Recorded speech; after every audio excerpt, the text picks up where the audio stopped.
लगातार रैलियां करने के कारण पावर स्टार पवन सिंह की तबीयत अचानक से बिगड़ गई है। जी हाँ, आपको बता दें कि लगातार रैलियां कर रहे हैं पावर स्टार पवन सिंह। और आपको बता दें कि हाल ही में एक इंटरव्यू दिया था पवन सिंह ने, जिसमें उन्होंने कहा था कि वो 15 दिन से ना ठीक से सोए हैं और ना ही ठीक से वो खाना खा रहे हैं।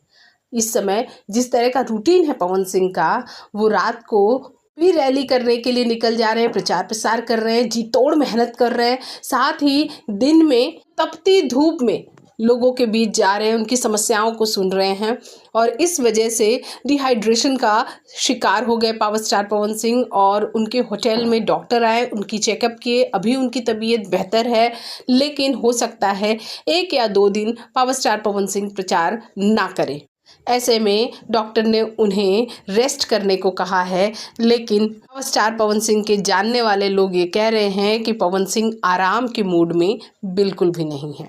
तो इस पर आपकी क्या प्रतिक्रिया है? कमेंट बॉक्स में कमेंट ज़रूर कीजिए।